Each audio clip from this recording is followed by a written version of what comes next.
Welcome to New Game Plus. This is a retro gaming podcast where three guys spend 7 days playing one old game and then we talk about it. My name's Dustin. My name is Kenny. I have the flu. And his name's Nolan. This is Retro Recap 21. And our friends Garlyle, Klen, and Shawna are joining us again to talk about the last 20 or so games that we played as a part of our community and a part of our podcast. This lineup began with episode 482, Tony Hawk's Underground. Wow, forgot we played that. And included other games that you forgot, like Tomba, Alundra, The Minish Cap, The Twilight Princess. Yeah, none of that happened. We always do two Zeldas. I think it included all of our summer pool party. Right, it's because... feels way old. No, it's because Pool Party is in there that you're getting so many big names. I love retro recaps because it's the only time I get to listen to my podcast, but it's not me. Yeah. And it feels like a different show for a little bit. Yeah. You could do that on a normal week and just like mute every once in a while when you start talking. When I talk. Yeah, and it would be the same. Here's a joke I've never made before that should hopefully top Kenny's. These are the only episodes that Kenny listens to of our podcast. I listened to every single one of our episodes. I'm there when they were made. Someone sent us an email and explained to him how that's not the same thing. I am currently listening to the episode that we are creating in real time. It's got other games like Baroque, Fallout 2, Mega Man 6, Diddy Kong Racing. It's our 10th anniversary is in there as well. A lot of fun surrounding that. We've got a lot of interesting games and interesting episodes for our friends to talk to us and to our community about. So sit back, listen, enjoy, relax, and all the other verbs. Welcome to New Game Plus Plus, a retro gaming podcast where three fans spend 21 weeks listening to one podcast where three guys spend 7 days playing one game and then they talk about it and then we talk about it. I'm not Dustin, I'm Garlyle. And I'm not Kenny, I'm Shawna. Tropical Klen. Guys already filled you in that this is Retro Recap 21. We got a whole lot of games to talk about, but first, our question of the week in honor of Thanksgiving, for those of you who live in the US, and the upcoming holiday season in general. What's your favorite food in gaming? I've left this pretty deliberately open-ended. It might be for aesthetic or the role it plays. It's up to you.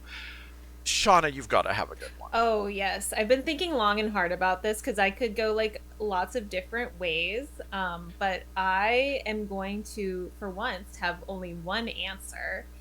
And it has to be the pufferfish dish from The Sims 4. And for those of you who don't know why the pufferfish dish is so instrumental, is you could use it in a variety of scenarios where you might need to eliminate a whole house of people. Oh, murder, I see.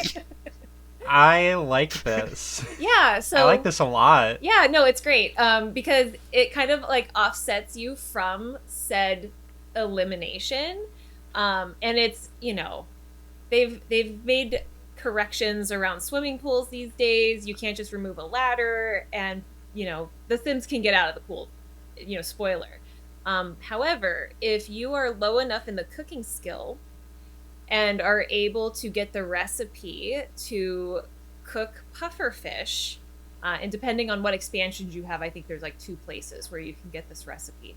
But basically, you can cook pufferfish and have it be bad quality and serve it to your guests, and most likely you will get a visit from the Grim Reaper. That is so grim. Happy Thanksgiving! Yeah, so Shawna just confessed to mass murder. Glenn, what's your answer about food? My answer is way worse, and you're gonna hate it. You're gonna hate it specifically. No. My answer is the shrimp ramen from Final Fantasy 15. Oh my god, the cup noodle. Why is The that cup bad? noodle. It's literally just cup noodle. I don't get The it. shameless Like the brand name tie-in Cut Noodle. advertisement with its entire quest line. Do you know that is the picture I picked for my file at the end of the game?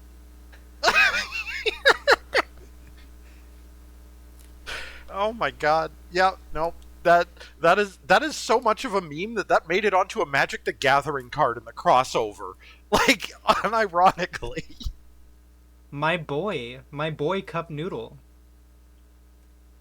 My personal answer was the food in Tales of Symphonia that your party members can be set up to cook for just a little after bonus. Partially because it's like, hey, seeing what characters are good at stuff and bad at certain stuff tells you, like, it's an interesting little layer of characterization. And also, it's really funny to be told that the smartest member of your party can fail to cook a sandwich. Which, hey, you don't get that in many games. So, hey, listen, if you're not on the Discord, discord.gg/newgameplus, by the way, you should come on by. We've got a whole dedicated channel to the question of the week, and I'd love to hear your terrible answers to this question, or maybe you have a better one.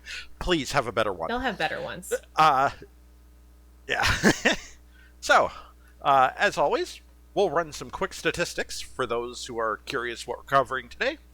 Our oldest game that we'll be talking about comes from 1988 with The Guardian Legend, while we'll be talking about games as new as 2010's Kingdom Hearts Birth by Sleep, which, man, we're just about to hit games coming out in 2011 that are going to qualify. That's not retro. Like, yeah, Skyrim next year. Let's go. Yeah, Skyrim's almost just as much of a new game as it is an old game. As far as consoles go, we actually had the PlayStation 2 and the GameCube squeaking into a tie with 4 entries each, and then a fairly even spread just below that, so we're heading all over the place this time.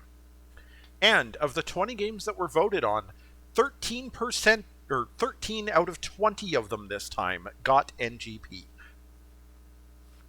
That since I was asked specifically for some stats on which of the hosts is a bit of a grump this time, Nolan and Kenny got 14 votes for yes, and Dustin only voted 11 times for yes.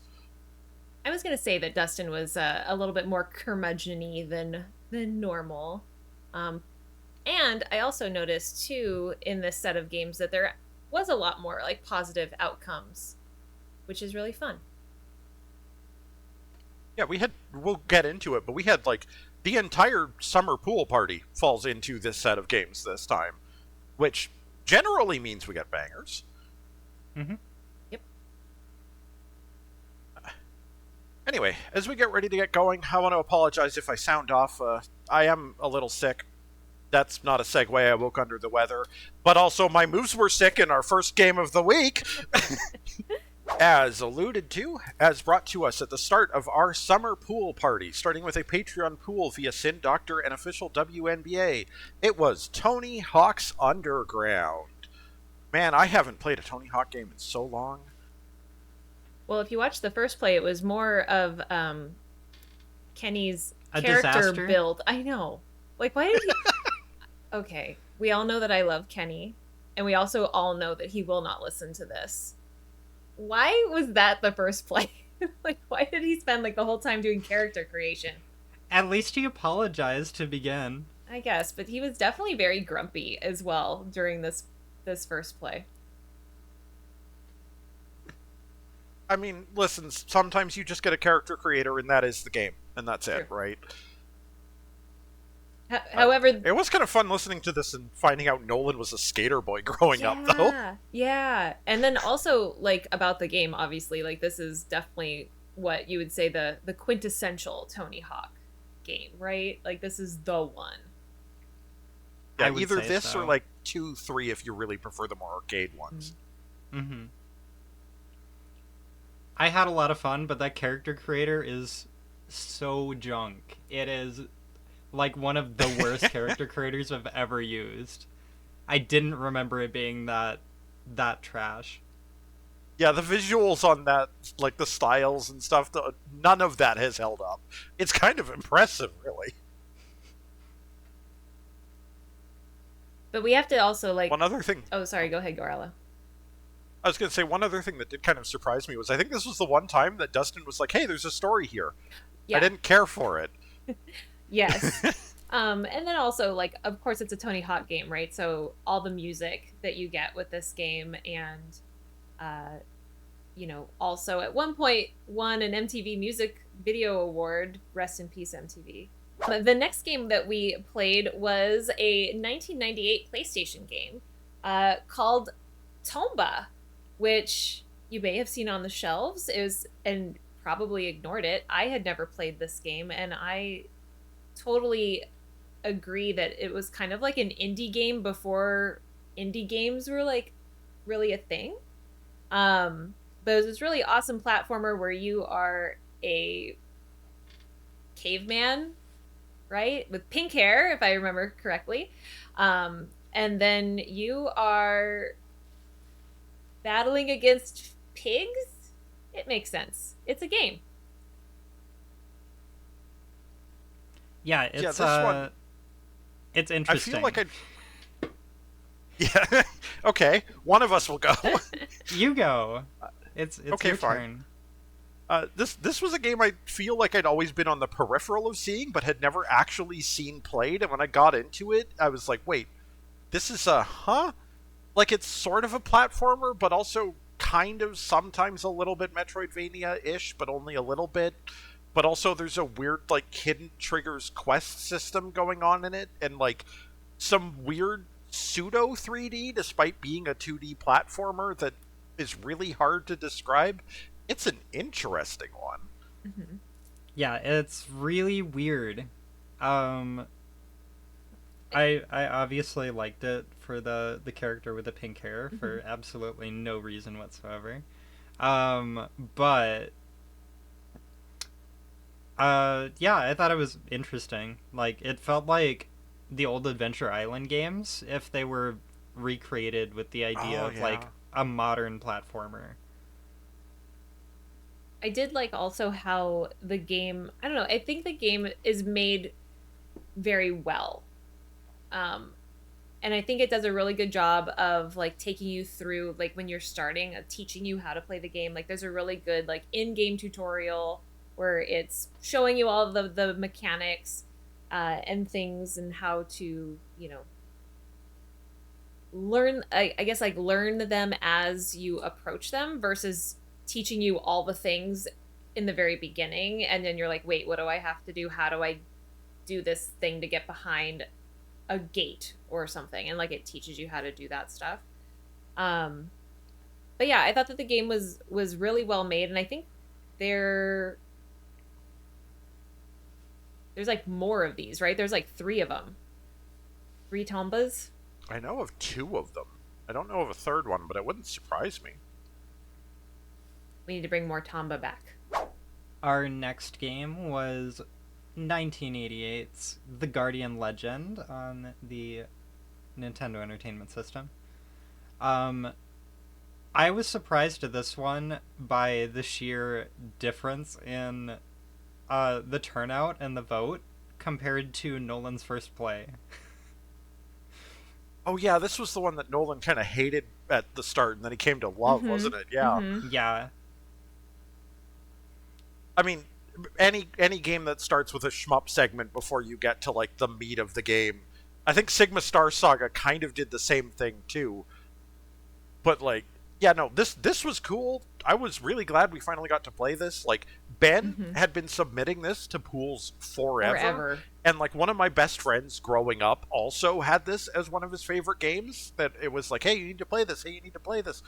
Okay, it's been like years since I've talked to him, but I finally played it. Aw.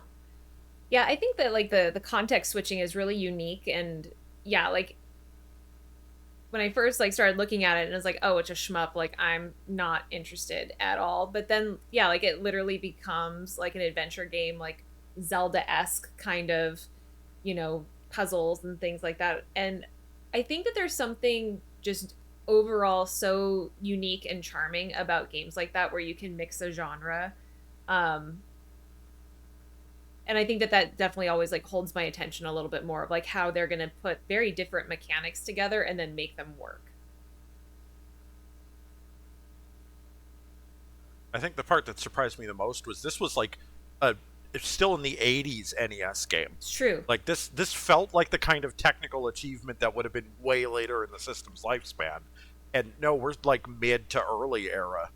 That's true. That's true. Yeah, there's like definitely a lot of thought put into the development of this game. Next up, immediately after one of the oldest games in this, we head to the newest games with Kingdom Hearts Birth by Sleep, our like second ever PSP game and our third Kingdom Hearts game, despite this actually being like the 8th Kingdom Hearts game because numbers are made up in that franchise. I was just about to ask you, where in the main line is this one? Way back at the Chronologically or start. release? Yeah, okay. Release order like 8th, chronologically like 2nd, 3rd, if we're counting the gacha games. Those have made things really... It's getting... I don't know. It's getting to be a problem. If you want an explanation, Dustin did actually set up, and I'm sure you both remember this, and I'm sure plenty of people at home caught it, at least parts of it too. But Club sat down with Dustin on a stream that is available on the NGP channel. It is a 7-hour-long lecture where they go from Kingdom Hearts 1 to the end of Melody of Memories through everything major that happens in the whole franchise. They actually did it, the madmen. Dustin has learned the lore of Kingdom Hearts. That is a whole workday. I'm so proud of him. Truly. I can't wait. Okay. Because that happened after this. After we played this game. I cannot wait for the next time we get a Kingdom Hearts game and Dustin has like all of the information. I mean, he had a notebook, so he won't have an excuse if he No, doesn't. he'll bring out that's our new toem. He will just like bring out the notebook and flip through. They'll be mid-episode, and Dustin will just be like, wait. You guys don't know about Bragg? You don't know about Bragg? What? But back to this game, obviously, or in the PSP in general, I always forget how good PSP graphics look. Yeah, it was really interesting going back to it and being like, even if I was playing like the HD version, being like, okay, they actually achieved some pretty big areas and some very nice looking combat and everything at the same time. But at the same time, you look around and you're like, wait a second, this is like the Cinderella ball scene, and there's literally nobody in the ballroom, and you're like, oh, that's how they did it. And what was also unique about this game, and forgive me, I'm not a big like Kingdom Hearts player, but there was a difference in the battle system in this one, correct? Yeah, it's got like the special move cooldown as like the focus of it, as opposed to like the MP systems and stuff. Honestly, I really like the combat in this one, minus some really janky hitboxes. Well, Kenny did All say... the games have pretty unique battle mechanics, which is part of the charm of the games for me. But what I personally have always liked about this one is that, like, I always liked Kingdom Hearts minus the Disney stuff, and the Disney stuff is maybe even more background to this game than it usually is in Kingdom Hearts. Like, it is about these characters' stories. So I did notice that. Yeah. Yeah, I did notice that. And for those of us who, like, listened to this episode, like, this was definitely a very entertaining episode because, like, Kenny just, like, comes out, like, really strong saying that Kingdom Hearts is basically just like RPGs for kids, basically, and that of course was kind of explosive. And it seems also we learned that Dustin is a Disney adult. So to nobody's surprise, I don't think. No, I don't think so.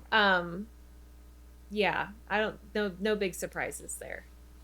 So the next game we played was still in the Final Fantasy world of Crisis Core Final Fantasy 7, and that was a 2007 PSP game. Of course, got NGP. So, well, yeah, it has Final Fantasy 7 in the title. And like obviously, like, Dustin had the first play for this title, and like I love watching all the first plays because I want to see their reactions to these like bigger titles or like, you know, franchises that are known and loved. But like to see Dustin like basically get the chills or becoming like emotional when watching these like opening sequences, it's really like, I don't know, it really connects you to the game and like how important some of these games are to people. That being said, like obviously it did get NGP. However, it was also nice to hear it not just be a complete like love letter to the Final Fantasy franchise as well with this game. I was going to say that it was interesting to hear, like, from the episode beforehand, Dustin responded to it like it was a game that he didn't actually like. And, like, you kind of felt that throughout the episode that he's kind of like, yeah, okay, I've definitely improved my view on it, but I don't remember liking it. And, like, yeah. Yeah. I will say it's always very funny to me hearing Dustin talk about how, like, oh, it's not as dark or serious as Final Fantasy VII was. As though Final Fantasy VII wasn't the game with the gold saucer. Well, we did have the backdrop of, you know, of Zack being our protagonist and not him not being Cloud and him, you know, striving to be, you know, our beloved character. Oh, I did want to drop for Dustin, because I think he doubted it during the episode. He was pointing out, like, there was, what was it, After Crisis, Before Crisis, Crisis Core, Dirge of Cerberus, like, A, B, C, D, and he's like, no, that's an accident. The literal next two Final Fantasy spin-off games were Ever Crisis and First Soldier. So, yes, it's intentional at this point. Interesting. We need an 8-hour-long podcast to chronologically order all of these. I think you could do that at this point. I can't wait for the next 20 Final Fantasy VII spin-off games. Our next game was 1997's Alundra, a PlayStation platformer, RPG. Adventure? Dreamwalker.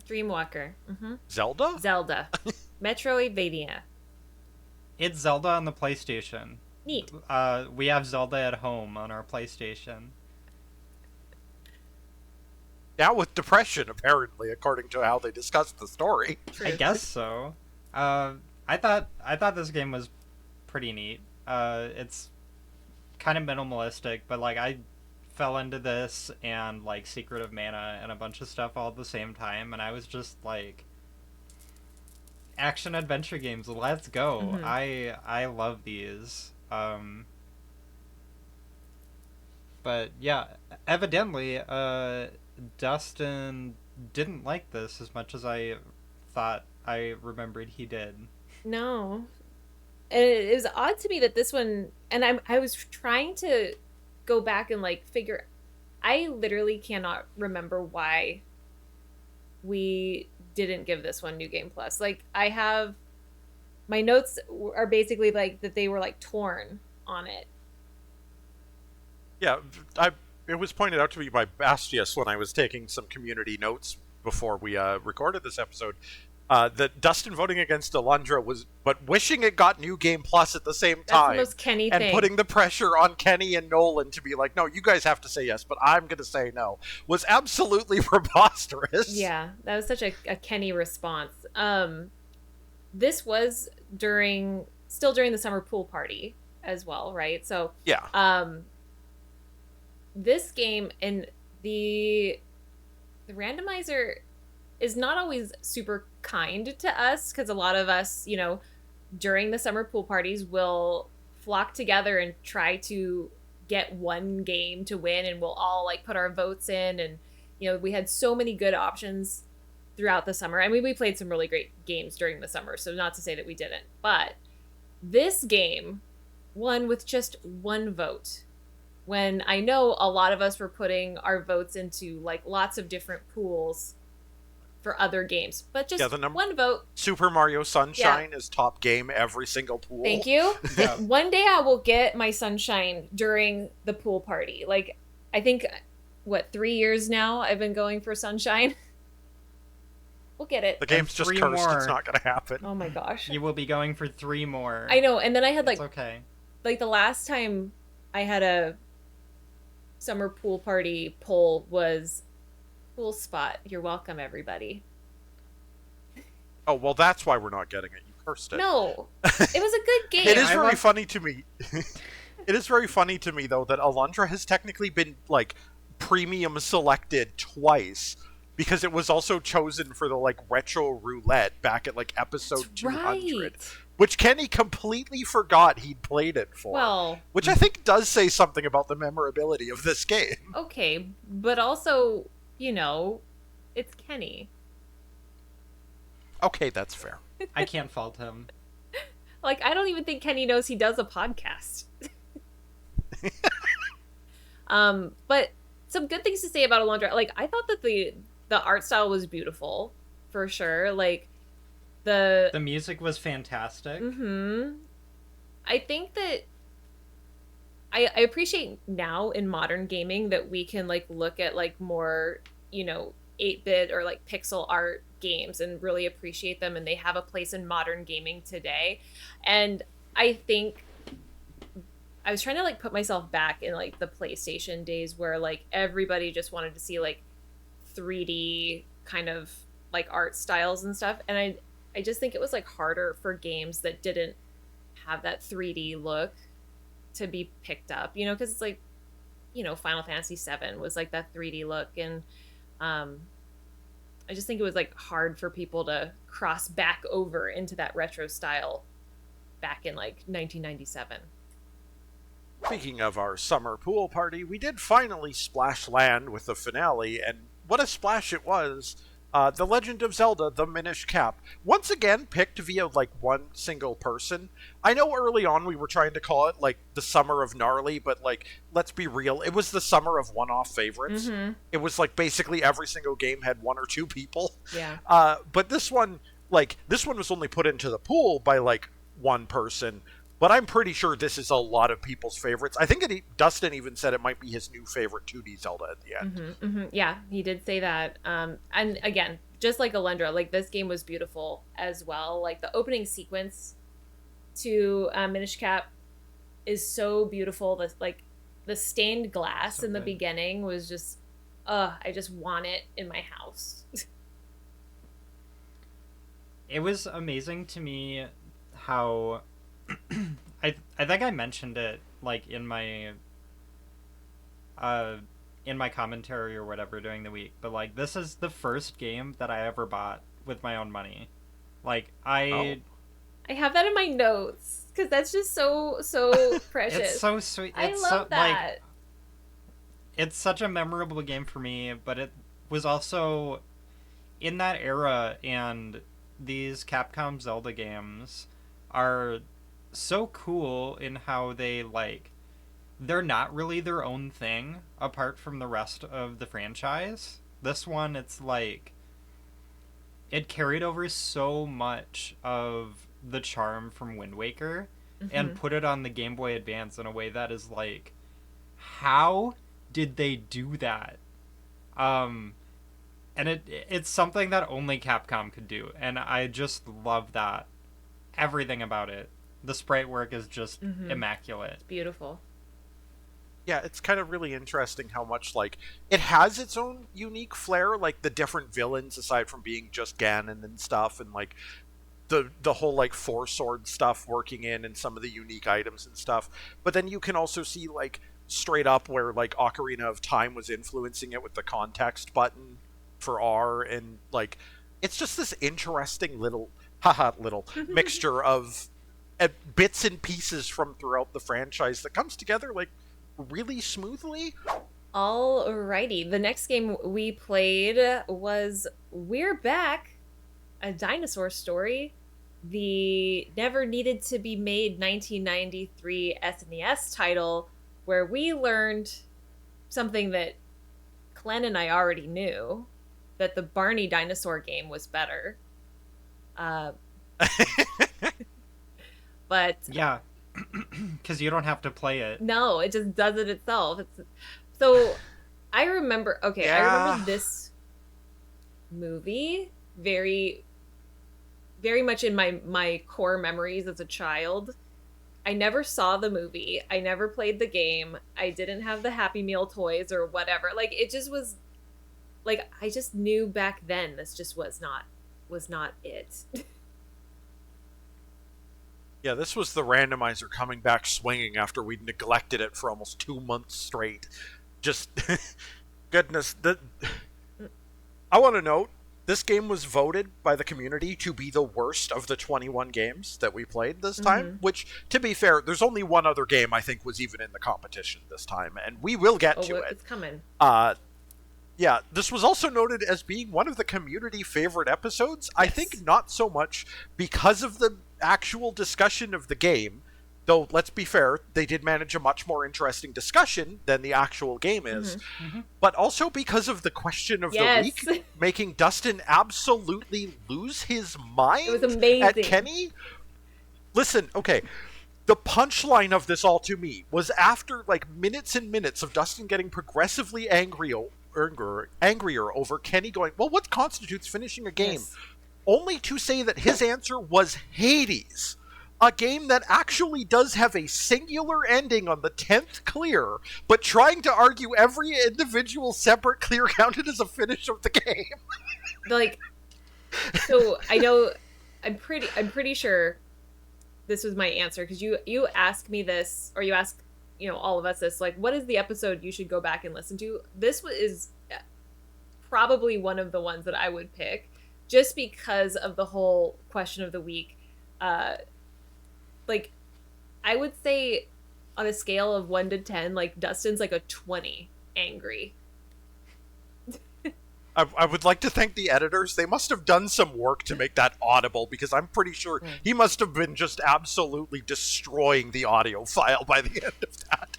Yeah, that is crazy. Aside from that too, another awesome part of this podcast was Dustin also rolling out a whole bunch of T-Rex facts as well.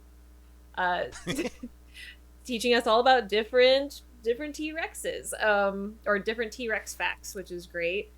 But yeah, this game was just not good. Like, the sprites were good. I think that the sprite work was good. Like, the dinosaurs, they were passable. The stars of the show looked good. Everything else looked like trash. It was okay. It looked like an NES game, and it was 1993 on the Super Nintendo. But, like, why do they throw rocks? Because do you really want T-Rex going around eating people in New York if it's supposed to be a children's franchise? How does the T-Rex pick up the rocks? I mean, yes. And don't get me wrong, the T-Rex eating people in New York would probably have made for a more fun game. However, they were making it for kids, and this was their problem. Our next game was Legend of Zelda Twilight Princess. It was a guest episode with Club, who we have already mentioned. 2006 GameCube and Wii launch title. Spoilers, not our last launch title. Oh, that's true. I'm so excited to talk about the other launch title. It was a launch title on the Wii, right? I think so. I know it was like really early. Yeah, that was its whole thing, was that they like pushed back the GameCube version of this game specifically so that the Wii version could be the launch title and get everybody buying the new console. That's what I remembered being the case. Yeah, this game's great. It's my wife's favorite Zelda, hands down. I can totally see why. I think it's great. It's got amazing music. The vibe is just amazing. Like, I was a Hot Topic teen when this dropped, and I just like... Oh, that'd do it. Yeah. Yeah, this was good. You want to know my dark secret? Yes. This might be my least favorite Zelda game. Oh, no. That's fair. Why? I get it. Like maybe over some of the CDI ones, but I don't know. It's just so slow paced and rigid, like especially early on, and like I know part of the design of the game is to look kind of deliberately ugly and off-putting and stuff, but it's just like I get like 3 or 4 hours into it every time, and I'm like, I do not care. And that's a problem I don't think I have with like any other Zelda game. Oh. It's just unappealing to me. I like that you can be a wolf, and that's really cool. That is pretty cool. I like that. Right? Like, it's super cool. And I don't think I don't count Majora's Mask for that, but like, I was trying to think of other Zelda games. Like, you don't really get to be a different thing in other Zelda games. Oh, I would totally count Majora's Mask for that. Well, Being a little Deku is amazing. okay, yeah, but like, you're a wolfy boy. It's fun. Yes, but I could be a little dude that goes hop, hop, hop. Okay. Noted. Yes. He only gets 5 bounces, and then it goes wah wah wah wah wah. See, Klen understands. Yeah. Sound effects. One thing that reminded me, and I was trying to like remember, I wish I would have like looked this up, but like, I felt like the fighting sequences, like, I was trying to remember like the timeline, but I felt like the fighting sequences looked very similar to like Soul Calibur. The one where like, I mean, this would have been the next major Zelda game after Soul Soul Calibur. Soul Calibur is a Zelda game.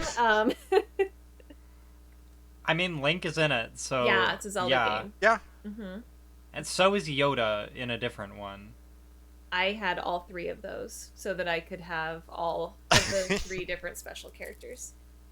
That's going to sound a little bit hypocritical about after talking about how dark and brooding Twilight Princess is to say that I absolutely fell in love with our next game, Baroque, the PS1 and Saturn, just like dungeon crawler, like abstract horror, gothic nightmare game. But like, man, this one was super cool, and it's like really interesting because I can see the bones that it's built on. If you know the mystery dungeon games at home, the guys never brought this up because I don't think any of them have actually played a mystery dungeon game by name. But if you played like a Pokemon Mystery Dungeon or a Shiren the Wanderer, you can see the same bones when you play this game. Mm-hmm. But it doesn't matter to me for once. It doesn't drag the game down, and it's just so... It's such a fascinating game. I have been waiting years for this game to show up. I had the Wii version for many years. I picked it up really cheap at GameStop because I was like, I think they had like a buy 2 get 1 on pre-owned games, and I was like, I need a third game.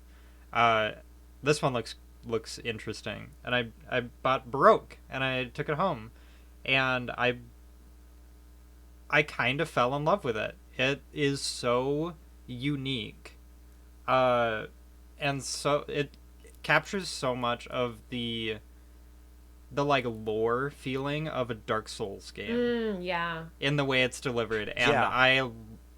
I loved it here because I can totally get into a game like that and just accept that I'm not going to understand anything that's going on. And I can just enjoy that. I wish that I was connected to it a little bit more than you guys were, but you know, it's not really my genre, and like, especially like when this game came out in 1998, I was like fully immersed in like RTS games, so you know, I looked at it and I was like, it's like Doom. And you know, it didn't capture me. Yeah, for well, sure. we wouldn't have even... I don't even think we got an English release of this until the PS2, like, Wii remake, like, in the mid-2000s. Okay, that makes sense. Which, yeah, which even that is, like, it's so interesting. I did play both of them, and it's, like, the differences between them are really interesting, and I could fill probably a whole podcast just discussing those. I do want to note, like, this was tied for the community's second favorite episode, and also second favorite game? That's awesome. It did not get NGP, by the way. It did not, So- no. I have it in my notes, in quotes, no NGP, I love it. Because this is a game with a very specific audience, but I think me and Klen are that audience. Yeah. Well, and apparently Nolan played the wrong version of the game. Yeah, he played the modern remake. Gotcha. Which, like I said, it's so close, but also just different in some significant ways. Yeah. But didn't he say, oh... Please understand. I think I remember when, during the podcast where he, like, where the conversation around him playing a different version of it came out, and didn't he say something along the lines of, like, he wished he had played the older version because he would have liked it more, based off of what Dustin and Kenny had experienced. If you want Yeah, if you want the like full atmosphere, like nightmare style of it, you got to go for the original. It is really leaning into that. Whereas I think the more modern version, it has a stronger like action combat and level design to it. So it's just, which one do you value more? Okay, the next game we played was 1992's Steel Empire, a Game Boy Advance title. Also did not receive NGP from the guys. However, this game was published by Hot B, who brought us Bassin's Black Bass, or published it. So we got our Bassin's Black So Bass. therefore, yay! honorary Bassin! Bassin's Black Bass. Black Legend. Bass, Woo! Black Bass, Black Bass, Black Bass. So for those of you playing the Black and the the Black Bass, Bassin's Black Bass bingo card. Bingo? Yeah. We somehow slipped it in another episode. To be fair, it would be more fun to talk about that game again than Oh, Steel it's such Empire, a good I think. game. I wish we could talk about that instead. I also do want to point out that the GBA version was like a re-release of a Genesis game or whatever. That's why it's 1992. Mm-hmm. They did not release a Game Boy Advance game in 1992. That would have been impressive. However, yeah, it's kind of interesting. This is actually, I forgot to mention this when we discussed Baroque, but like there keeps being collections of games released. This one had like a collection released, I think, not that dissimilar in time to when the episode, like it's a little bit earlier, but that had like all the previous releases of this game packaged into one. Baroque had, shortly after the episode dropped, there was an announcement for like a Japan collection of like the original Baroque and like a whole bunch of like surrounding complementary material got announced. And there's Nickelodeon Guts, which we'll talk about in a bit, Or not. was scheduled to have its like be released in a collection on the day the episode dropped. Someone's listening. Weirdly, by the way, that collection still hasn't released. Oh. I don't know what happened, but it's back to being just to be released on Steam. Okay. About Steel Empire, we probably didn't mention it. If you didn't listen to the episode or watch, it's a side-scrolling A shmup game that Dustin was probably really good at playing. He might have mentioned something like that in the Yeah. first play. I don't really know, actually. Yeah, it's like, it's okay. It's got a steampunk aesthetic. It's You get to be a hot air balloon or a zeppelin. You could be a zeppelin or an actual airplane, and you fly around and you shoot at stuff. But basically, only Brojum liked it. Did you guys miss Zelda? Yes. Wait, hold on. Because we're playing Paper Mario. A Zelda game, A Zelda. I I mean, it's do basically remember- a Zelda game. basically. Yeah, I do remember there being a big Wind Waker callback in the most recent Paper Mario game, so that's not completely unrelated. That's true. Yeah, no, we played a Paper Mario Thousand Year Door, the 2004 GameCube title. Absolutely legendary game. NGP across the board. Nobody's surprised. This game is amazing. It's one of my... It might be my favorite turn-based game of all time. It's really respectable. good. It's really good. You need to play. If you haven't played it, like, what are you waiting for? Literally, what are you waiting for? Yeah, it's available on Switch because I downloaded the Switch version and played that. Yeah, that is a very good release. Like, this is one of those games that has been in Patreon pools so many times, and the randomizer was finally just like, here, like, this Baroque, like, what was the other one that we had this time that kept getting put in? I've seen Shadow Hearts in there. I've seen Elite Beat Agents in there, games we still have yet to talk about. The randomizer was just, I think it was just trying to apologize for we're back, really. As it should. Yeah, no, Paper Mario is awesome. Like, I really love these unique, like, Nintendo titles where you have the characters that you know, doing slightly different things, you know, and obviously we'll talk about our Halloween episode later, our other release title, Nintendo game later. But yeah, to see Mario in an RPG that's not, what was it, Mario RPG from back in the day.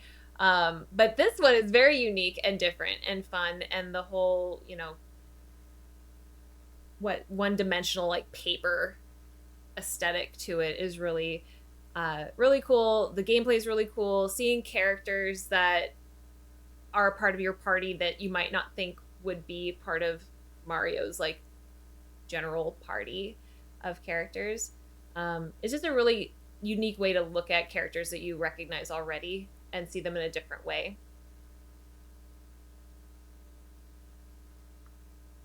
It's also just really fun. Yeah, it's fun too. Yeah, I guess so. Speaking of games that are fun, or that I'm told are fun, but personally I've never gotten into, Fallout 2 was our next game. I don't know. There's just something about post-apocalypses. It's never been my jam.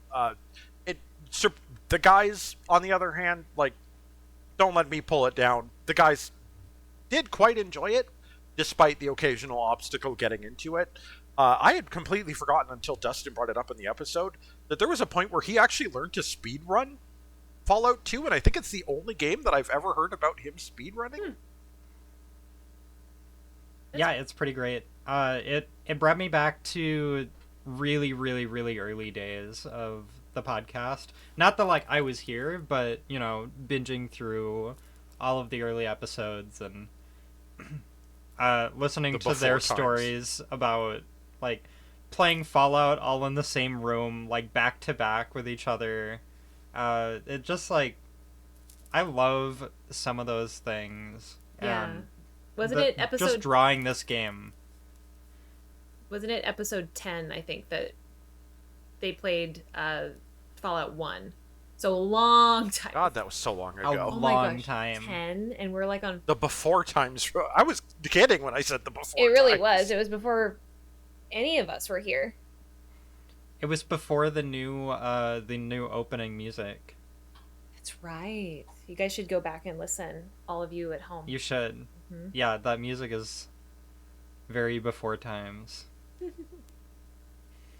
So for Fallout has always been on my radar of like games I would like to play, and like this is gonna sound so weird, but like I have avoided like watching or looking at Fallout games, and so when this game came along and I was like checking it out, I, as a complete like Fallout like virgin, basically first time like looking at it, I was so surprised to see it kind of has like a, I wasn't expecting it to have like a Diablo vibe to it, like the gameplay style, or at least on the second one. I don't know about the others, but it looked like Diablo to me, and I was not expecting that. Yeah, that kind of isometric flat paper, but yeah. That was just that era of PC gaming, like that, Baldur's Gate, Planescape, like all those sort of games. That was like, for a lot of people, that is like peak golden age, like computer RPGs right there. Yeah. And I'm really kind of sad that that is an era that I just cannot get into. The next game that we played was Diddy Kong Racing, or Diddy's Kong Racing, or Diddy Kong's Racing. I don't know how any of these. Just Diddy Kong Racing this time. It doesn't have the whole like Diddy's Conquest thing going on. So confusing. So that was an N64 title that was brought to us. Wasn't this a director's episode? That was our with. Yeah, we had Brojam. Brojam, our bestie, came on and brought us this really fun racing game where we got to see Conker before he had a bad fur day. God, yeah, every time I come back to this game and I remember that Conker debuted in this game as just a happy little dude who goes, "Hi, I'm Conker." Like, what? Stuff happened to Conker. Oh boy, did it ever. And stuff happened to Conker in the before times, too. Yeah, it was episode 10. And Banjo is on this game, too. Well, he at least makes sense. Yeah, that's true. Yeah, this one is like kind of a sleeper hit. It's not usually one of the first ones people think of when they think of the N64, but like this game, as far as the community went, I think this was our most played along with game this time. It was the second most favorite game after Twilight Princess out of the community this time. And like I kind of get it. It like for a lot of people, that specific era of kart racers, like this Mario Kart 64, Crash Team Racing, like you probably have a favorite out of the three of them. Which one is up to you? I don't think it should be Mario Kart 64. I do appreciate them pointing out that, yeah, that game's actually kind of ugly in retrospect. Okay, so speaking of ugly, and I don't know how you guys feel about this, but every time we come back to an N64 game, I'm like, were we all under some spell where we thought N64 graphics looked good at one point in time, and now they just don't do it the same like they used to? Every single time we come back to one, and I know I've been putting Majora's Mask on all of the Patreon pools and all the, like, everything forever, and I'm really scared now that we're gonna pull it and I'm gonna look at it and I'm gonna be really sad.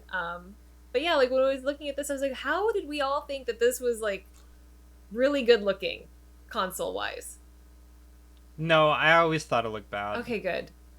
I don't play it because it looks good. I play it because it's fun. Okay, good. Okay, I feel better now because I'm like, I don't want to tell Nintendo that their baby's ugly. Yeah, no, I honestly, you know what? I'll take the fall for this, but like, even the Zelda games look like a dumpster fire. Yeah, if you look too close at like any texture in an old Zelda game, you're just like, ooh. Yeah. Okay, good. Now I don't feel so bad. One thing that I did like about this episode, obviously having Brojum on is really great. He's been on a few times with us. He's done retro recaps with us way back in the day as well, and he's a huge part of our community. I loved hearing his strategy on beating the game and like with like the silver coins, and like he has it down to like a science where like my brain would have never, I would have just been like, I'm racing and trying to win, and he has like That'd be me too. Yeah. It's Mega Man 6. Okay, Garlyle, It sure take it is. away. Listen, I've already got a podcast where I've talked about this game for like half an hour, and like honestly, I'm kind of surprised the guys can still pull a whole episode out of classic Mega Man without just sort of repeating the same things. Though I did notice they had to go a little bit more in depth on like stages and specific weapons and stuff on this one. But like, you know, I'm attuned to that sort of thing because I'm deep in Mega Man hell. If you like Mega Man, it's more Mega Man. You'll have fun.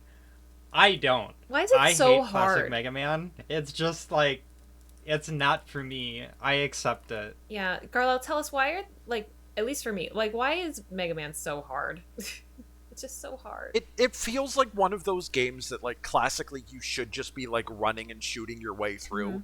But classic Mega Man very much rewards like taking the time and the hesitation to like wait, line things up, be more patient than you think you should be. And like, yeah, that distinct disjoint I think makes it difficult for a lot of people. But By also comparison, doing you blind get like jumps. the X series where you just you usually don't have to blind jump. But also sometimes you really want to stop at the edge of a pit and make sure there isn't some enemy just perfectly spawning right there. Yeah, or respawning right there. Although I did like in this game where, I mean, you mentioned like the reward for, you know, the hesitation, right? And you can tell that in Mega Man games, like there is a lot of thought put in by the developers. Like it's a very thoughtfully made game. And the details that you see in a Mega Man game, I would argue that you don't always see in like other like 1993 platform titles. And that stood out to me where like the one like flying enemy would come through and then like light the purple goop on fire, where it was just like, I feel like in any other platformer, it would just be like, here's some spikes or here's some fire, but it's like, oh look, here's this goop, and oh guess what, it's on fire now because this enemy came by. So I definitely appreciate parts of it. It's just They're just too hard, and I'm not that patient. Next up, we have to ruin a track of really nice and famous games by grabbing something that's, well, I mean, okay, to be fair, Wallace and Gromit, The Curse of the Were-Rabbit, is somewhat famous in movie spheres, but I don't think anybody would be, like, blamed for forgetting that it had a game too, because this was kind of like, I mean, it had a little more thought and variety put into it than what I think I expect out of the average licensed title. But also, it's kind of, sort of, mostly discount Luigi's Mansion, which is a much better game, and it was very funny that this came up, like, the specific similarity to Luigi's Mansion came up during this episode, and then, like, we played it, like, 3 weeks later. Mm-hmm. Or Hurdy-Gurdy 2. Spoilers. Hurdy-Gurdy. I love Hurdy-Gurdy. I love Hurdy-Gurdy as well. And I don't know, I thought this was a really good game for a movie title type game. Like, it was a game. That is an improvement over some, yes. It's better than other movie-based games we've played recently. Mm-hmm. And I think that I personally feel like we judged this game a little too harshly when we were giving it New Game Plus. Like, you know, obviously it's not like a Zelda title. It's not like a Mario title. It's very clearly licensed material. You know, oh, the movie came out, so now we have to make a game, and oh, there's like 15 different action figures, and oh, we have to make a game. I get that. However, there was thought put behind it. It was clever. It was cheeky. It had the voices from, like, the characters in the movie. It seemed original enough and following the movie kind of premise. So yeah, I think that we kind of, like, judged it unfairly. I also have some lore that I can bring up about Wallace and Gromit, because I used to be, like, a huge Wallace and Gromit fan when I was, like, in, I don't know, junior high school.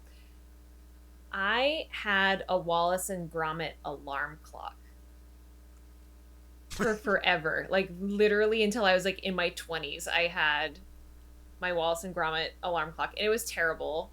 It was very hard to program. But Please tell me it had, like, an alarm tone, that it didn't just, like, beep, that it was, oh, like, no, it was Gromit? Yeah, it was Wallace telling Gromit to get up because it's time for walkies. Yeah. It's like, get up, Gromit, time for walkies. And that was how I woke up every single day while I was in high school. It was fabulous. So I don't care. This game gets New Game Plus. Like, we're changing the votes. Yeah, I'm giving it my vote for New Game Plus, yeah. So... Yeah. I will remain on no, but I have been overruled here, clearly. If you two will excuse me, I have an eBay purchase to buy. Oh my gosh, it's so amazing. All right. The next awful game that we played was Nickelodeon's Guts, a 1994 SNES title, which gets added personally to what I think the list of games that didn't need to be made into games. I was very much a Nickelodeon kid back in 1994. I very much remember this TV show. I remember it being like a show that I would watch in between other shows that I actually wanted to watch. So it was just, like, on. And I feel like this was during an era of children's programming that were trying to get us to be more active as kids and, like, try to offset our consumption of, like, Dunkaroos and Doritos to get us to watch a sport. And the game is nothing like the show. I feel like there was... I mean, to be fair, like, yeah, the game show was actually probably just fine for what it was doing. Mm-hmm. I've never seen it. I don't think we got much Nickelodeon programming up here in Canada. Like, we got, like, the occasional cartoon secondhand, but not, like, much of the branded stuff. But, like, the game ironically might have been a little bit too much like the show, and that was the problem. They mentioned it on the episode that, like, every character that you could play on here was actually very lovingly digitized. Yeah. It's kind of the only impressive thing about this game. Yes.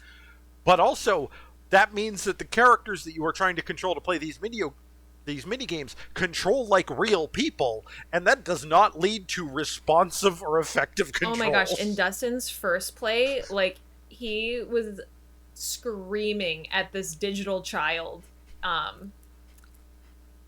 It was so hilarious. Definitely recommend checking out the first play there. But I mean, I watched Guts, and it really was nothing like this, like, video game at all. So I mean, if you were a kid that watched Guts and wanted to play Guts at home by yourself, or I guess couch co-op, just was not the same experience at all. This was more like this game was more like I don't know, like a Ninja Warrior style game, but yeah, not really the same at all. And yeah, I agree. The digitized kids was really cool. I was a little taken aback of why they said, like, what their height and weight was, like, as if that made any difference to the gameplay. Like, you know, if you wanted a smaller kid, it doesn't necessarily mean that they're going to move faster. Our next game was Shadow Hearts. It was a PlayStation 2 title. Very beloved. Very beloved. I have not yet gotten around to playing it myself, though, unfortunately. I've been a little busy. I love that you said it like PlayStation 2 with kind of an implied question mark there. I'm surprised the guys didn't discuss it, but it's like you can tell that the game was mostly being developed back when the PS1 was still the thing. Mm-hmm.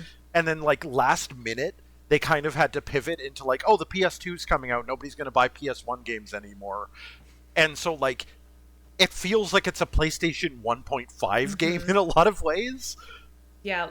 And like, yeah, it's very popular because as far as RPGs go, you don't get much that touches on like historical fiction horror, which is just a really cool mixture. But man, it is an old PS1 RPG, and like I oftentimes say about them, like it's PS2 slow to play RPG. sometimes. Yeah, it doesn't, like, I don't know. I was so torn because parts of it was really cool, right? It's set in like 1913 real France, which is a really cool premise. The background scenes, like the scenery was very like articulate, or it just like was very like beautiful to look at. And then the 3D, in air quotes, the 3D like characters in the cutscenes, it just looks so like, I don't know, uncanny valley. Like it's really hard to get past like looking at these characters. And it was so dramatic, like the way that those scenes were depicted. And I know that they were like trying to show like, oh, look how real this person looks, but it's just like, no, like I don't want to look at it anymore. Oh yeah, just some of the like displays of violence and horror they tried to do end up coming out really comical, just purely because they can't execute it yet. And like it's really interesting because the later games in the series actually kind of lean into that. Oh. Like it really goes into like, it keeps the horror thing, but it will lean into the fact that sometimes that horror just becomes comedy.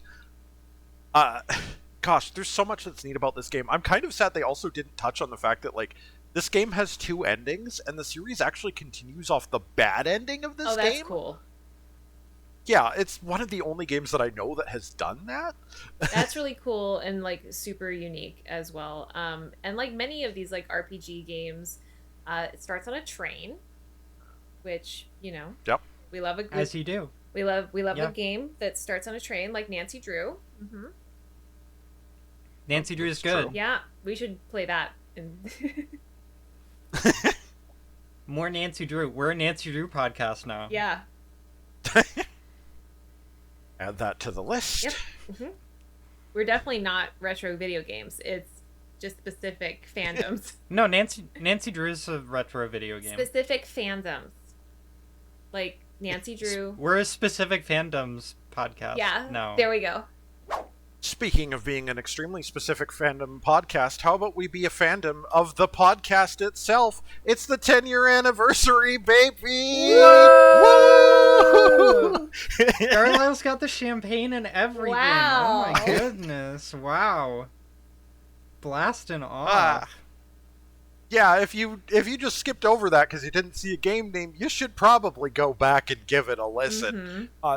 Episodes just got like a ton of little lore and behind the scene tidbits, and like just like we're doing here, kind of trip down memory laning throughout the podcast's history and a bunch of the games that they've played, and just and not to mention all of the extra content that we have on YouTube. Like we're a travel vlog podcast now.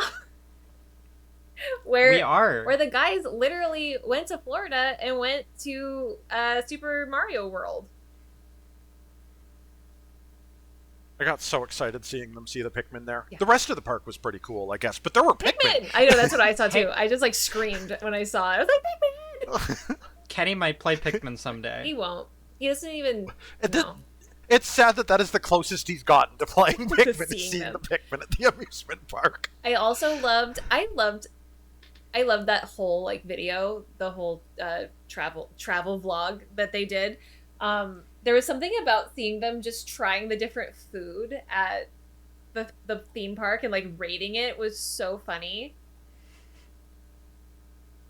God, that dessert drink that they had near the end of it looked so bad idea, but so good.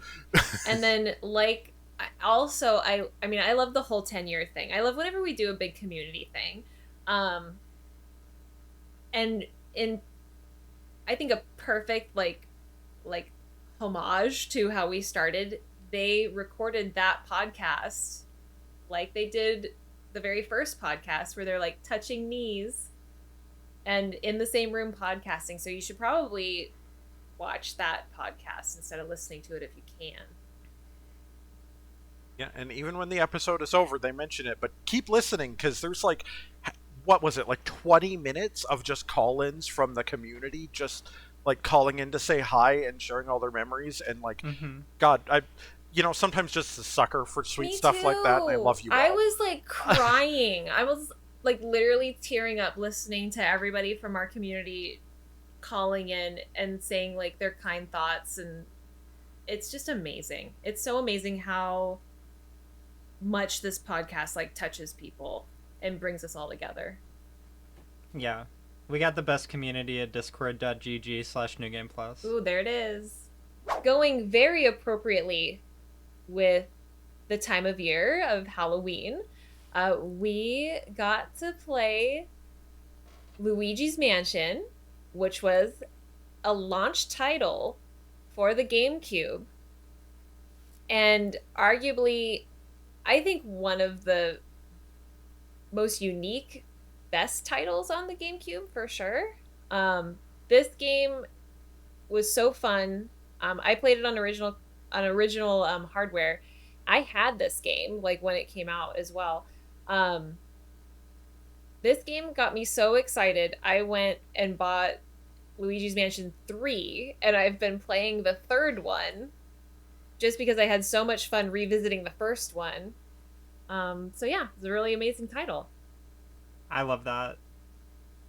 It's so interesting how like a long time ago, like when this game came out, it was kind of getting like a little bit panned because it was such a small focused game. But like over the years, now that that's not really a concern, and it's not like the only thing on GameCube, et cetera, people look back at it and they're like, no, actually this game was just really, really good. Yeah. I remember that time. If you guys have listened to the retro recaps, like you guys know, like back during that era, 2001, like I worked at a store that sold video games, and so I was very much in person and present on GameCube launch day, which was crazy.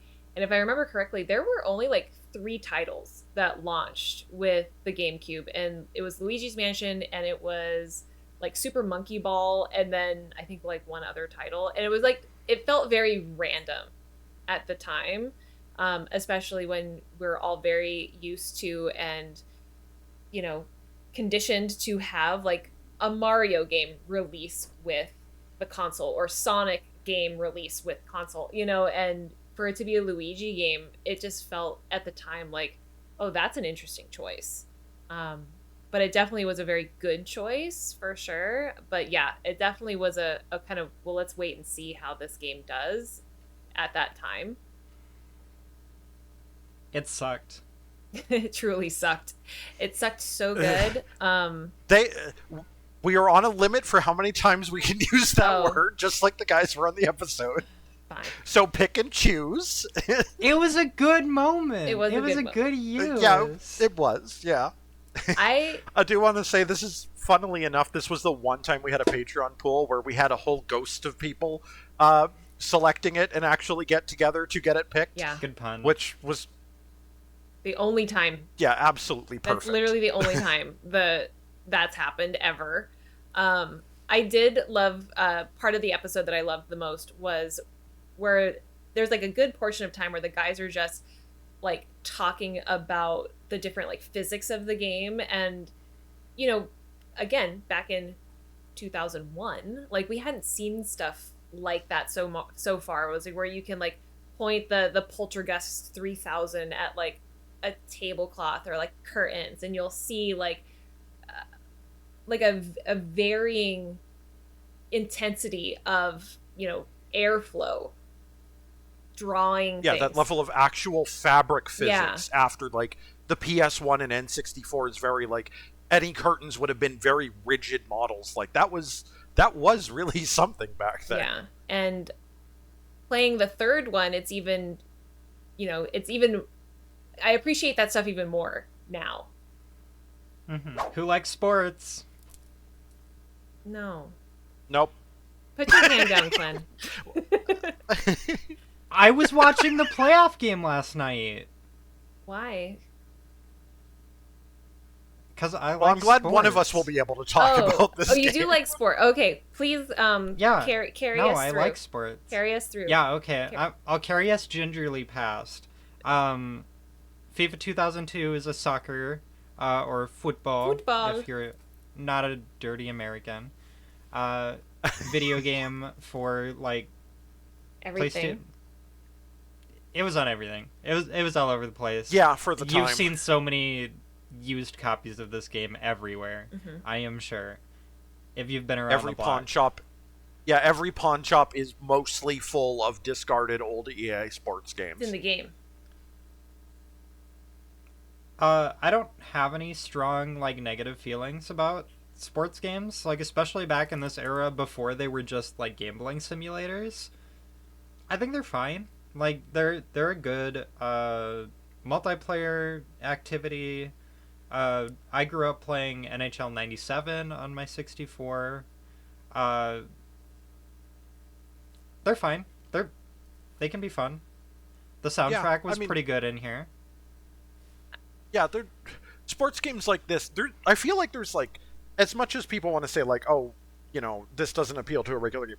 Usually the people who are really into sports games are very specifically into their sports game and almost nothing very else exclusive. In the gaming sphere, I feel like a lot of the time. Yeah, agreed. And like, those people will go hard. Yeah.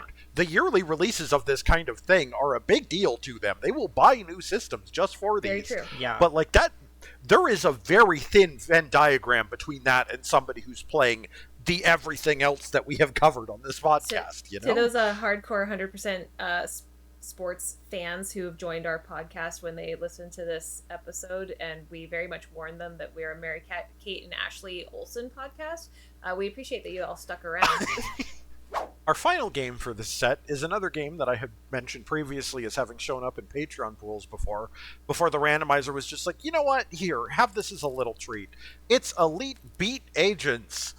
A game that I didn't realize until the guys mentioned it on the show was the same developers as the Guitaru Man game, which was also a banger that I love. But, man, I love this little trio of DS rhythm games. Because I was one of the kids who picked this up and was like, oh, this is great, hold on. And then I imported both the Japan-only releases that were there. You would. I was in my weeb phase, okay? Well, I have to tell you, I definitely have this shipping to my house from eBay as we speak right now. Yes, because I love that. I liked it so much, I was like, oh, I need this, so I bought it. It's coming. That's good. It's got so much charm. It's so much charm. It's so funny. And like, for those of you who may not have listened to this episode yet, I definitely recommend it. There's a lot going on, right? Because it's a DS, so you're working with like 2 screens. And it's very, I don't know, you would say like Japanese kind of comedy sequences. It's comic book. I think it ages really well because they use like comic book instead of trying to make it ultra realistic. And it's just so silly. And I was trying to think of a game that it reminded me of, but I really can't think of something that has the same kind of level of humor. And when we first pulled the game and I looked at it, my initial note was just like, no, like absolutely not. But then when you start playing it, it's so funny and so fun, and it's one of those games where like you have to love it, right? Like I don't think anyone wouldn't think this is at least unique and fun. Yeah. One thing I'm surprised actually never came up on the episode was that, like, despite the fact that this game, like, it ran for like 3 entries in total technically, and then it like died off completely, it isn't dead in quite the same way, in that like a whole bunch of fans were like, hey, this is really cool. What if we made our own simulator for this for the PC? And so OSU exclamation mark is like a completely custom community driven rhythm game that is still popular to this day, that literally plays in the style that Elite Beat Agents pioneered. It lacks some of like the personality and color elements, but all the core gameplay is still there, and it's still really popular.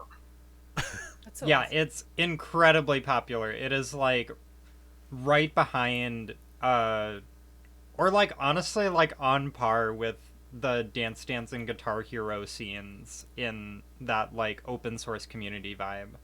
It's right up there. People love this for good reason. Like it's really, really fun. So, with all of that said, that brings us to the close of our 21 weeks of just some classic retro video games. Largely bangers, a couple stinkers. I do have some questions as we prepare to head out for the day. I want to know what your favorite game was, what your least favorite game was, and what your favorite episode is that you recommend people go back and give a listen to. Either of you care to take first? Yeah, it's Baroque. Play it, listen to the episode. Like, just, it's Baroque. Across the board. That, Including for least favorite game? Also least favorite game. in some ways, no, least favorite game is, like, it's Nickelodeon Guts. Nobody's surprised. Not I suppose, like, We're Back is also, Yeah, don't- but, like, just have 2. Just don't play either of those. I can have I think two me and Klen for a are on the treat. same page here. Like, my favorite game, I had never played Baroque before, and I'm just like, oh, this is cool as hell. I love this game now. Yeah. And my least favorite, I genuinely could not pick between We're Back and Nickelodeon Guts. They're both just so awful.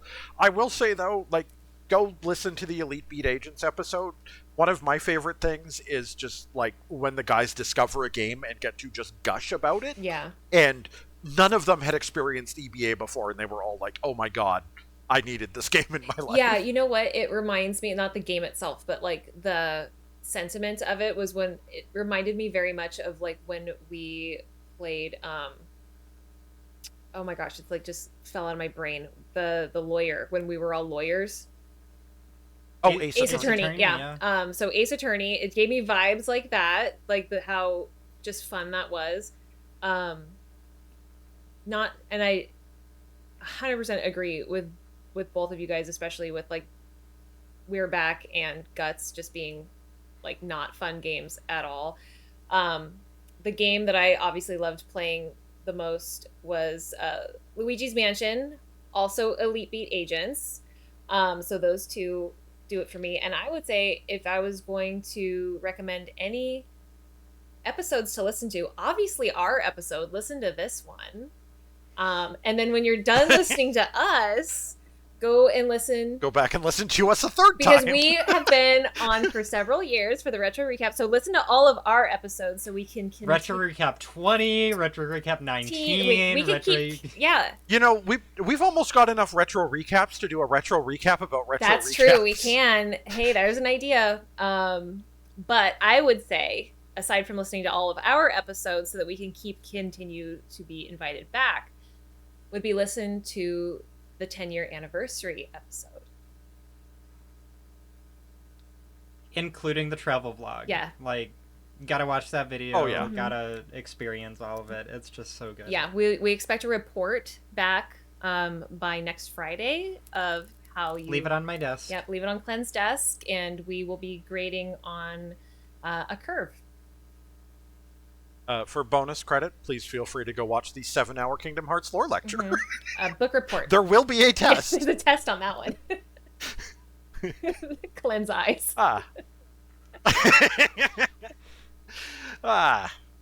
So, our next game, by the way, that we're headed to next week is still scheduled to be Resident Evil 2, which will be a director episode featuring Infinite Knife.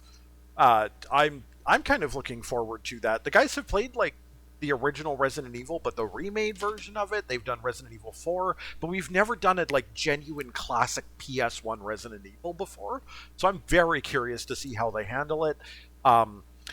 Hopefully better than Kenny did in the first play. You should be able to go watch that by now. Something about Kenny apologizing for a first play. It's so good. Yeah. In the meantime, you might want to consider going to patreon.com/NGP podcast. You can get first plays even earlier, and you might occasionally be able to get some bonus content. Hey, Dustin, we haven't had an expansion pass in a little while, and where's our Hades 2 secret review? I know you 100% completed that game recently. Come on, we want to hear you gush about it.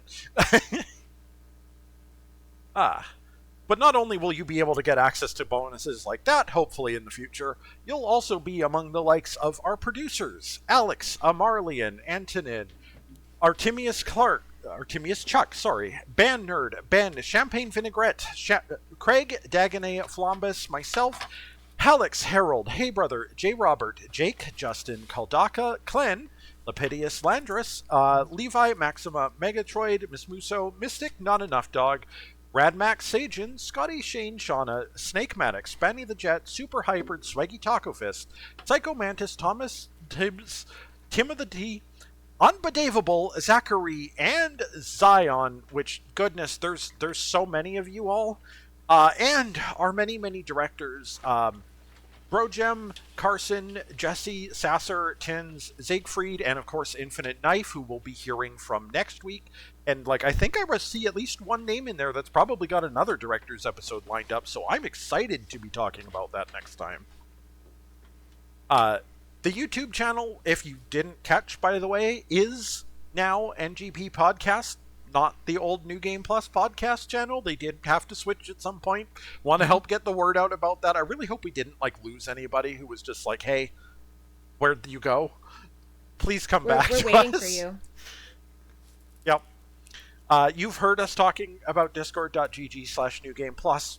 Come hang out with us and the original hosts, but mostly us. We're cooler people. That is true. We're pretty cool. We play video games sometimes too. Mm-hmm. As always, a huge thank you to Dustin, Kenny, and Nolan for everything you guys do, and a big thanks to Dan Willett for editing, and Dylan, and Dave, and everything that you guys do for making the podcast happen behind the scenes. If you want more of the guys, you know the drill. Make sure you are subscribed and following on your platform of choice. The regular hosts will be back next week. Until next Retro Recap, I've been Not Dustin. I've been Not Kenny. I'm Wallace and Gromit. And this has been New Game Plus.